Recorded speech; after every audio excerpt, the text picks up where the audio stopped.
Semar adalah narasi, adalah deskripsi orang Jawa tentang seperti apa sih ketuhanan dan kebertuhanan itu.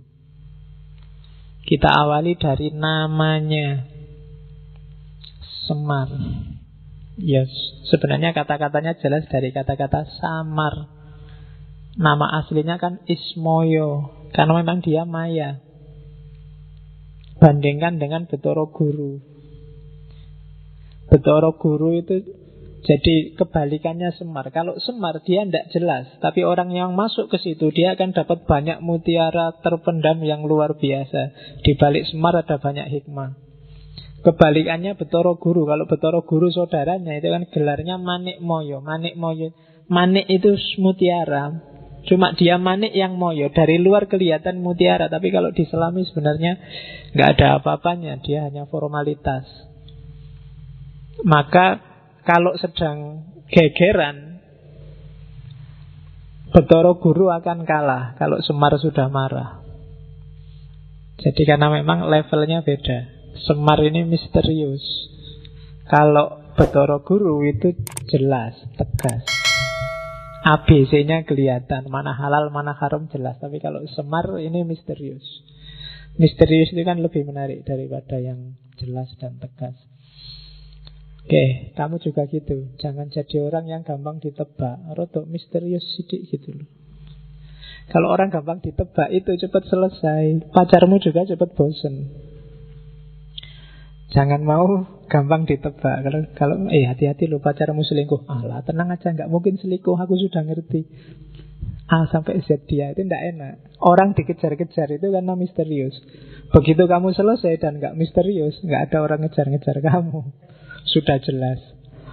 Oke, Semar, maya. Jadi Ismoyo. Orang selalu nebaknya salah kalau berhadapan dengan Semar. Dianggap A ternyata B, dianggap ketawa ternyata nangis, dianggap berdiri ternyata duduk, dianggap seneng ternyata susah, dianggap. Jadi maya. Oke, itu dari sisi sosok dia. Tapi dari sisi fungsinya dia sering disebut Bodronoyo. Bodronoyo, Ki Lurah Bodronoyo. Saya lupa, di Facebook kelihatannya banyak yang pakai nama Bodronoyo. Meskipun ngerti karepe apa ndak aku ya ora paham. Jadi Bodronoyo itu dari kata-kata bodro, bebodro. Bebodro itu membangun dari bawah, dari pondasi. Kalau noyo kebalikannya, utusan dari atas. Jadi Semar adalah sosok yang dari atas ke bawah sekaligus dari bawah ke atas.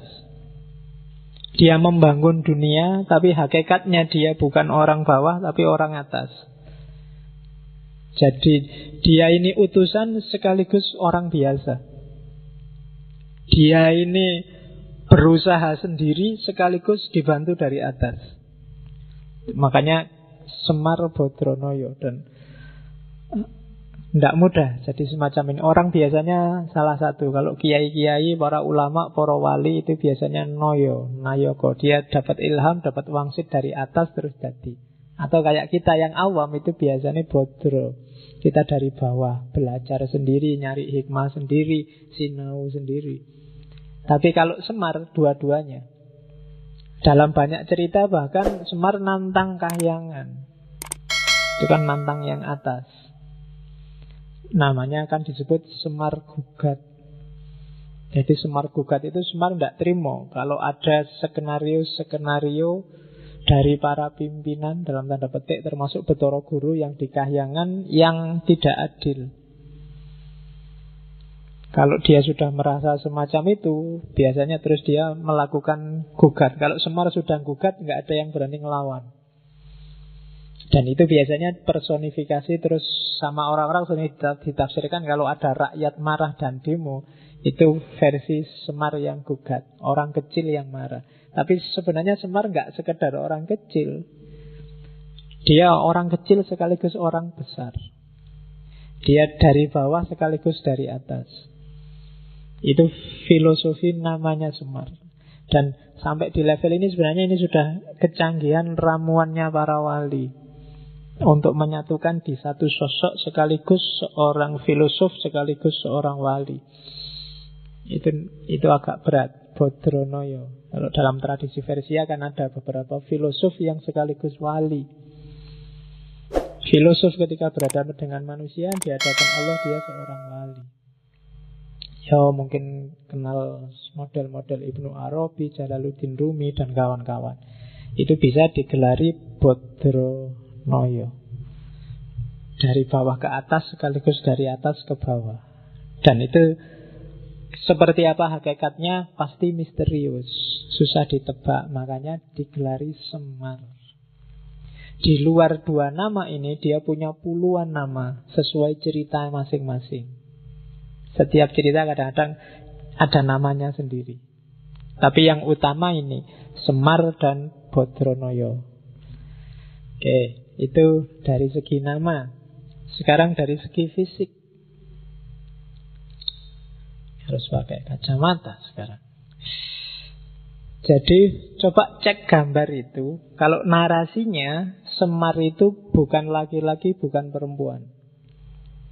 Meskipun selama ini kesanmu selalu laki-laki ya, karena dunia ini agak patriarkal, seolah-olah Semar itu cowok. Sebenarnya dia tidak laki-laki, tidak perempuan.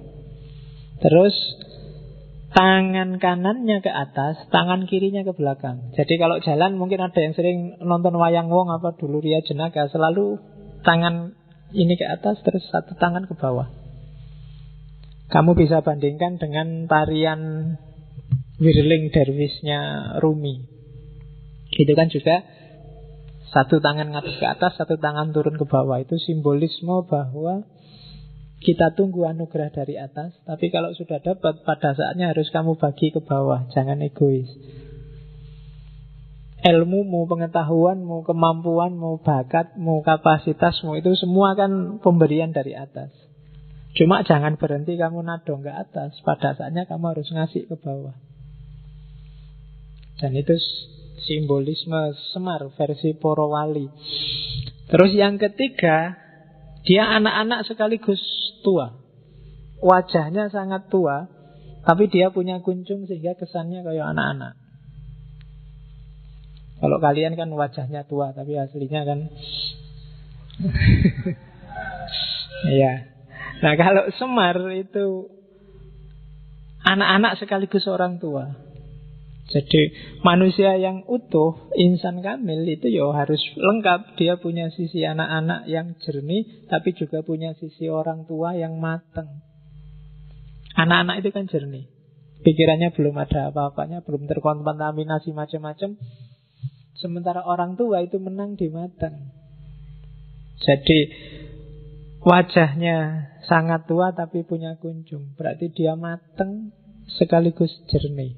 Dan itu berat. Tapi gambarnya ya jadinya lucu kayak gitu. Orang tua tapi punya kunjung. Oke. Terus biasanya Semar ini kalau di wayang, apalagi di wayang orang, gambarannya dia matanya rembes. Apa ya rembes itu? Bahasa Indonesianya apa matanya rembes itu? Jadi berkaca-kaca ya, berbesmili itu kan. Oh, ini kalau rembes itu terus-terusan. Jadi berkaca-kaca terus ngerem. Oh, apa ya? Bahasa Indonesia nggak lengkap ya. Matanya ya rembes. Orang Jawa yang ngerti. Jadi selalu berair. Jadi terus berair itu. Ya. Cuma mulutnya selalu ketawa. Jadi matanya rembes, selalu berair, tapi selalu senyum, selalu ketawa. Itu gabungan antara keprihatinan dan antara duka dan suka. Itu hidup. Jadi analoginya para wali untuk menggambar manusia yang utuh itu ya bisa senang, bisa sedih. Terus ya dalam dialog dia sering ketawa karena lucu. Cuma di akhir ketawa nadanya mesti nangis. Itu Semar. Jadi paradok. Terus yang terakhir Dia ini sebenarnya berdiri sama duduk tidak jelas. Disebut duduk iya, disebut berdiri juga ya. Itu berdiri apa duduk ya tidak jelas. Jadi kalau di Purwocarita tadi, kenapa kok bawahnya besar sekali? Di seratnya Ronggowarsito ada cerita bahwa 3 saudara ini, Togog, Betara Guru sama Semar, satu ketika rebutan siapa yang berhak ganti Sang Hyang Tunggal. Akhirnya lomba siapa yang paling cepat makan gunung. Jadi lomba mangan gunung. Yang pertama nyoba makan itu Togog. Togog itu nekat gunung diambil ditelan. Cuma karena nggak muat terus bibirnya robek panjang itu. Makanya bibirnya terus robek. Semar yang ngerti, itu nggak bisa, kalau ditelan berarti bibirnya robek. Akhirnya yang enak dimakan dikit-dikit aja, yang penting habis. Dimakan dikit-dikit, cuma resikonya terus perutnya jadi besar luar biasa. Sebelum Betara Guru ikut perlombaan, ketahuan sama bapaknya, terus dimarahi dan diusirlah ke bumi. Itu versi Islam Jawa tentang Semar.